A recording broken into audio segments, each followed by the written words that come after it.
മലയാളികളുടെ പ്രിയപ്പെട്ട താരങ്ങളാണ് മാളവികയും തേജസ്സും.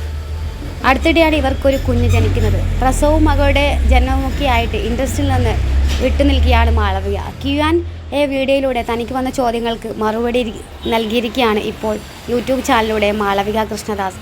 പ്രസവശേഷം വന്ന മാറ്റങ്ങളെക്കുറിച്ചും കുട്ടിയെക്കുറിച്ചുമൊക്കെ ഒരുപാട് ക്വസ്റ്റ്യനുകൾ വന്നിരുന്നു. ഇപ്പോൾ കുറച്ചുകൂടി ഉത്തരവാദിത്തം വന്നു എന്നാണ് മാളവിക പറഞ്ഞത്. മാത്രമല്ല, സിസേറിയൻ അനുഭവത്തെക്കുറിച്ചും ശരീരഭാവം നിലനിർത്തുന്നതിനെക്കുറിച്ചുമൊക്കെ ചോദ്യങ്ങളുണ്ടായിരുന്നു. ഹെൽത്തി ഫുഡാണ് കഴിക്കുന്നതെന്നും ചോക്ലേറ്റ് ഇഷ്ടമാണെന്നും മാളവിക കൂട്ടിച്ചേർത്തു. മാത്രമല്ല, സെക്ഷൻ പ്രൊഫഷണൽ ലൈഫിനെ ബാധിക്കുമെന്ന് തോന്നുന്നുണ്ടോ, എന്തുകൊണ്ടാണ് സെക്ഷനിലേക്ക് പോയത് എന്നൊരു ചോദ്യം വന്നപ്പോൾ അതിനുള്ള ഉത്തരവും മാളവിക പറഞ്ഞിരുന്നു.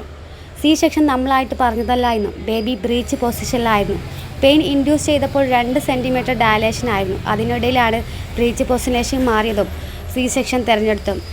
സെക്ഷൻ ആയതുകൊണ്ട് എനിക്ക് ഭയങ്കര സന്തോഷമായിരുന്നെന്നും മാളവിക കൂട്ടിച്ചേർത്തു. കാരണം പെയിൻ താങ്ങാൻ പറ്റില്ല എന്നതുകൊണ്ടാണ്. PV പരിശോധനയിൽ തന്നെ ഞാൻ സ്വർഗവും പരലോകവും കണ്ടിരുന്നു എന്നാണ് പറഞ്ഞത്. നോർമൽ ഡെലിവറി ഓർക്കുമ്പോൾ തന്നെ എനിക്ക് പേടിയും വേദനയുമാണെന്നൊക്കെയാണ് മാളവിക പറഞ്ഞത്. ഇപ്പോൾ ഞാൻ ഡാൻസ് ചെയ്യുമ്പോൾ എനിക്ക് ബുദ്ധിമുട്ടൊന്നും ഇല്ല എന്നും പഴയതുപോലെ അത്ര എനർജിയിലേക്ക് വന്നിട്ടില്ല എന്നും മാളവിക കൂട്ടിച്ചേർത്തു.